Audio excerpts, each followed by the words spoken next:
Comunas del país entraron en fase de transición. 4 se ubican dentro de la región metropolitana, entre ellas Providencia, la que registró un aumento de su movilidad en un 6,8% durante las primeras horas del desconfinamiento. El gobierno inició un plan de movilidad para evitar los contagios de COVID-19 durante los desplazamientos. Analizamos este protocolo junto a Rodrigo Martín, experto en transporte urbano y académico de la USACH. Rodrigo, un placer saludarte. ¿Cómo estás? Muy bien, Nicolás, buen día. Muchas gracias.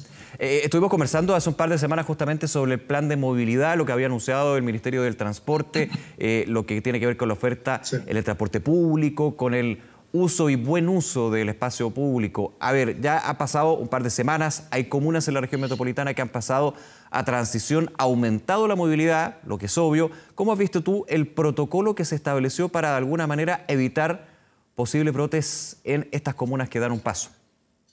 Bueno, mira, el problema se ha visto bastante complejo. En realidad se ha aumentado mucho la movilidad y podemos ver casos, por ejemplo, como Rancagua. Que Rancagua tenía una planificación bastante integral en términos de uso del espacio público y los primeros días de desconfinamiento se ha visto una congestión muy importante y digamos, falta de cuidado respecto a esas distancias. Efectivamente, el tema es muy complejo, hay, digamos, muchos caminos que hay que tomar, habíamos discutido ya de las dificultades que tiene este proceso, pero esto está chocando un poco con la costumbre, con el hábito de las personas que efectivamente no respetan demasiado las normas y tenemos congestión importante. Las medidas más fundamentales y las dificultades más grandes que tiene este desconfinamiento tienen que ver con lo que hablábamos de esas tres líneas, lo que hemos planteado como tema de discusión. La primera es la oferta de transporte, que ya se ha discutido que el incremento en la cantidad de buses, en la cantidad de carros de metro o lo que sea, tiene un límite y hay una cierta capacidad de crecimiento ahí. La segunda línea tiene que ver con las velocidades de servicio, que es algo que se implementó efectivamente, las vías exclusivas para buses, que tienen que fiscalizarse, que tienen que llevarse a cabo de una buena manera para que la calidad y la velocidad del servicio sea eficiente y podamos tener ahí una oferta, digamos, que sea suficiente. Pero el tercer punto, que es complejo, es el punto de la demanda, ¿verdad? De cuánto transporte se está demandando. Y uno puede ver que la secuencia de comunas que se han ido abriendo ha ido generando más necesidad de movimiento efectivamente por temas económicos, porque las personas están buscando actividad económica, pero también podemos ver actividades comerciales, los locales comerciales, los malls, hemos visto ahora locales de abiertos, digamos, mucha gente acudiendo a los locales de comercio a comprar incluso ropa. Entonces tenemos una movilidad que se ha incrementado tremendamente y esa demanda de transporte es probablemente el punto más difícil de resolver. Lo que hay que estar súper claro es que si no se hacen en esos tres caminos acciones sumamente fuertes, es eventualmente imposible mantener una distancia segura en el transporte público y en los espacios públicos. Es muy difícil que eso suceda. Digamos, los cálculos dicen que si bajamos a la distancia de 1,5 metros, que es lo que sugiere el Ministerio, 1,5 metros entre personas, digamos, en el transporte público y en los espacios públicos, los cambios que tenemos que hacer son tremendos, porque efectivamente eso nos modifica completamente nuestra forma de usar el transporte y el espacio público. Así que por lo menos en esas tres líneas tenemos que cambiar de una manera rotunda. Pero ahí tiene que haber un cambio de los usuarios más que de la política y del protocolo que se aplique desde la autoridad. ¿Tú lo ves por ese lado?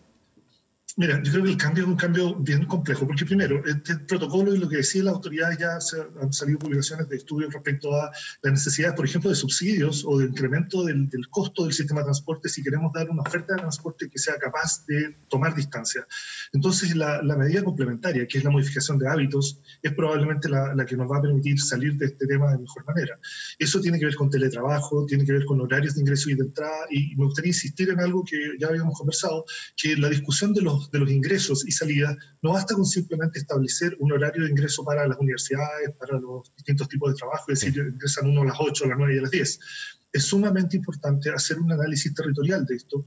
Es importante analizar por sectores de la ciudad que no son todos los sectores homogéneos. Si uno revisa sectores cercanos al metro Providencia versus sectores cercanos al metro Cerrillo, sectores cercanos al metro en San Miguel, tenemos comportamientos de ciudad muy distintos. Sectores que tienen más viviendas, sectores que tienen más actividad de trabajo o lugares que concentran equipamientos, servicios, infraestructura. Y esos sectores generan, digamos, demandas de movilidad que son diferentes. Por lo tanto, es importante estudiar territorialmente la ciudad para poder definir cuáles son esos ritmos de movilidad que se están produciendo y así poder crear efectivamente un cambio en hábito que permita demandar menos al sistema de transporte. En ese punto entiendo, Rodrigo, que planteas de alguna manera este protocolo general, ir bajándolo territorialmente, es decir, personalizarlo a cada comuna. Obviamente entendiendo que las comunas están interconectadas, especialmente aquí en la región metropolitana, que es bastante más evidente. Sí, la interconexión de comunas es un tema bien complejo porque hay digamos, comunas que son funcionalmente dependientes. O sea, hay comunas que tienen, por ejemplo, Las Condes es una comuna dentro de las primeras que bajaron la cuarentena, que tiene más relación con otras comunas en términos de trabajo y otras actividades. Pero cada comuna es capaz de identificar las actividades localizadas en ella. Entonces, el análisis debe ser no, digamos, una cosa global y más o menos pareja, digamos, sino más bien entender que las comunas tienen particularidades y quien mejor conoce las comunas son los propios municipios, los alcaldes, ¿verdad?, que saben qué está localizado en qué sectores de la comuna, y ahí es donde hay que definir con un criterio más preciso esas demandas de transporte que se están generando. Tal cual como Las Condes, por ejemplo, tiene, o digamos, cualquier comuna tiene sectores comerciales, se sabe que esos sectores generan demandas de movilidad y por lo tanto cada comuna podría establecer ciertos criterios para definir los horarios de ingreso, horarios de salida y así distribuir de mejor manera. A ver, vamos con un ejemplo práctico y, bueno, han pasado un par de horas solamente, pero Providencia de por sí es una comuna muy relevante en la región metropolitana, interconectada con varias comunas, entre ellas Santiago, que se mantiene en cuarentena. Santiago, estaba leyendo yo durante el fin de semana, va a depender también de Estación Central, si uno quiere hacer la mirada de bloques. Pero Providencia aumentó su movilidad en un 6,8%. Uno diría, es bajo el número, pero estamos hablando de un par de horas. El día de ayer a las 5 de la mañana se levantó la cuarentena durante la semana. ¿Cómo lo ves tú? ¿Cómo se ha ido desarrollando el tema de la movilidad ahí? Mira, hay un tema, primero, súper complejo en términos de la medida, de cómo se están incrementando esas movilidades, porque hay muchas mediciones diferentes. Tenemos mediciones de diferentes empresas privadas y públicas que están usando los teléfonos celulares, las conexiones de Wi-Fi, medición de cámara, conteo de autos. Entonces tenemos una indicación bien diversa. La primera semana que se desconfinó la zona oriente, hubo informaciones súper contradictorias respecto a las diferentes comunas. Creo que tenemos todavía una dificultad muy grande para la medición de ese incremento de movilidad. Primero, entonces, pero segundo, cuando uno dice... No nos quedemos con la cifra, tú dices, porque... Sí, la cifra es muy, muy complicada, porque yo he encontrado cifras para la misma comuna 3 cifras diferentes, entonces es muy difícil tener un dato todavía bien preciso de esas movilidades. Pero efectivamente medirlo a un día es poco, todavía tenemos la semana por delante para ver qué está ocurriendo en Providencia, pero claramente Las Condes, Providencia y Santiago son comunas que se concentran en un nivel de actividad económica sumamente importante y mucha dependencia. Ya si uno revisa la encuesta de origen y destino y ve digamos, las movilidades intercomunales, son digamos, ejes articuladores de la ciudad. La movilidad de toda la zona surponiente pasa por el centro de Santiago para llegar al oriente. Y por lo tanto tenemos movilidad incluso que no tiene destino específicamente en Providencia, sino que cruza a través de Providencia. Entonces, al abrirla, al tener esa comuna funcionando con temas comerciales, vamos a generar una movilidad inevitablemente. Me parece súper sano que se esté considerando Santiago y Estación Central como un paquete, porque al empezar a trabajar, digamos, Santiago como unidades funcionales, es mucho más real lo que se está haciendo y no se generan esas barreras entre dos comunas que finalmente están muy conectadas. Pero vamos a tener incremento inevitablemente. Ese es el eje fundamental de movilidad. Si hablamos de Estación Central, Santiago, Providencia, Las Condes, que es un eje que digamos, es un articulador de la movilidad general de Santiago, y es muy probable que tengamos incrementos, digamos, más allá del 6% de todas maneras dentro de esta semana, y eso podría tener algunas consecuencias. En lo que se lleva en este contexto, Rodrigo, ¿cómo ha reaccionado Metro, el tren subterráneo, que también ha sido una de las grandes preocupaciones con respecto a la gran cantidad de personas que ocupan los vagones de los trenes de metro, que obviamente desde la empresa dice se sanitizan, pero cuando hablamos de distancia física sabemos que eso es imposible? Sí.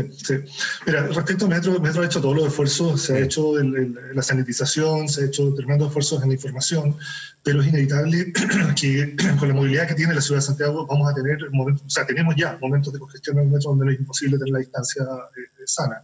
Entonces, eso, y estamos recién partiendo con desconfinamiento en algunas comunas. Si esto se incrementa un poco más, es muy probable que el metro tenga niveles de congestión importantes. Solo por recordar, ¿verdad?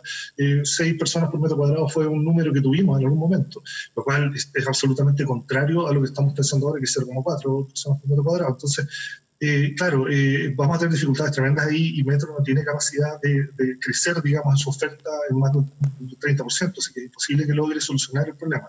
Esto se nos va a venir encima, vamos a haber que ser súper sensatos, digamos, pensar las cosas con calma y ver que efectivamente necesitamos actuar en los 3 caminos que estaba planteando. Recordarlos, por favor: demanda de transporte, capacidad de servicio, eso estoy hablando de las vías exclusivas, y aumentar la oferta dentro de lo posible. Esas 3 cosas, si no se hacen las 3 cosas simultáneamente, es virtualmente imposible lograr un cierto nivel de seguridad en el transporte público y en los espacios públicos. Así que Metro, si bien hace todo su esfuerzo, se va a ver tremendamente demandado en el futuro próximo. En ese segundo punto que tú mencionabas, lo comentábamos también, el uso del servicio por parte del transporte público, de superficie en este caso, pensando en las vías exclusivas. Hay experiencia, creo yo, ahí tú me puedes corregir, de sobra con respecto a vías exclusivas, pero hay que potenciar eso justamente para poder generar una mayor fluidez en el sistema red. ¿Eso se está logrando? ¿Hay que ponerle más empuje? Porque de alguna manera veo que puede ayudar a que Metro se descongestione. Mira, efectivamente, el anuncio que hizo el Ministerio fue un incremento de más de 100 kilómetros de vías exclusivas, que es una gran noticia, digamos, en términos de la posibilidad de ofertar un buen servicio a nivel de superficie.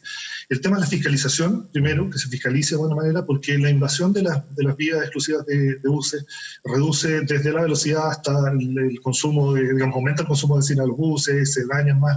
Es un daño tremendo, pero además en calidad de servicio, porque aumenta los tiempos de espera en el paradero y por lo tanto la congestión. Entonces es una buena noticia hacerlo, pero Chile ha tenido, y en Santiago hemos tenido digamos, direcciones diversas en eso. Ha habido momentos en los cuales se pensó en bajar la cantidad de vías exclusivas o no se desarrollaron con la velocidad que debía haberse hecho. Creo que ahora este anuncio de los nuevos 100 más de 100 kilómetros de vías exclusivas es un gran anuncio, pero hay que fiscalizar de manera correcta y hay que crear el respeto y que la gente esté clara de la importancia que esto tiene, porque no es solo el problema de que el auto tiene que virar al lado izquierdo y se tiene que meter en la pista. Los conductores de vehículos particulares tienen que tomar conciencia de que lo que están afectando ahí es la salud de las personas, porque están reduciendo la velocidad del transporte y son muchas más personas. Ese es un punto, Rodrigo, porque un tema es la fiscalización, eso tiene que ir por parte de la autoridad, evidentemente, pero antes de la fiscalización está la conciencia del automovilista, que ahora antiguamente, claro, digo antiguamente, antes de la pandemia, digamos, las vías exclusivas existían y uno tenía que no usar las vías exclusivas para justamente ayudar al transporte público. Ahora es ayudar al transporte público y ayudar de sobremanera a que las personas, por ejemplo, en los paraderos no se aglomeren, donde se pueden dar focos de contagio. Es importante la corresponsabilidad en ese punto. Si hay una vía exclusiva, si tengo que volar a la izquierda o a la derecha, obviamente ya es distinto, pero más que tratar, no usarla cuando no se debe. Efectivamente, hay que tener conciencia de que las personas que se están moviendo en transporte público no tienen una alternativa, ¿verdad? Tienen que moverse en transporte público, decidieron hacerlo y están en distancias que son más arriesgadas. Entonces, una persona que va en un vehículo particular tiene que darse cuenta que está ocupando muchísimo más espacio que ellos, que efectivamente si le va a generar una reducción en su velocidad, los va a afectar a todos. En un bus pueden ir 100 personas.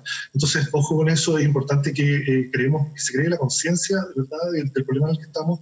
Es importante la colaboración, como decías tú, que todos tenemos que comprometernos con estas medidas, cosas que la autoridad puede hacer, que puede proponer, que los ministerios pueden proponer, pero también aquí tiene que haber un compromiso de toda la sociedad para que podamos enfrentar este problema de buena manera.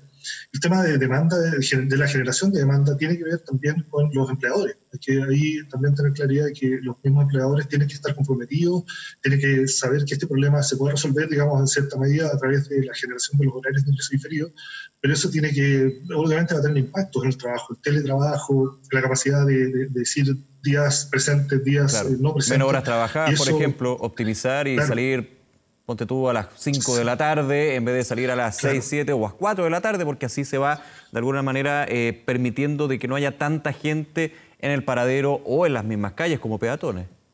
Sí. Mira, ahí quizás lo que habría que pensar es este concepto que ya está instalado, que es aplanar la curva. Tenemos que aplanar la curva, pero no solo la curva del pic de saturación de la ciudad. Nosotros tenemos una curva bien típica, que son dos crestas, digamos, que ocurrían, digamos, temprano en la mañana y en la tarde, que son los momentos de más saturación de la movilidad. ¿Eso está identificado? Sí, por supuesto, eso tiene una curva súper típica, digamos, y está bien identificada, es lo que ocurría normalmente en la ciudad. Y lo que tenemos que hacer es que esa curva también baje, que tengamos una curva distribuida. Es exactamente el mismo fenómeno que ocurría con la demanda de hospitales. Ahora necesitamos tener una demanda de transporte en general que esté más distribuida en el día. Y tenemos que plantearnos eso como meta, reducir la curva de los pics de saturación de transporte diarios en la ciudad. Finalmente tiene un impacto en salud para todos y es algo que todos tienen que estar comprometidos, desde la sociedad hasta las autoridades.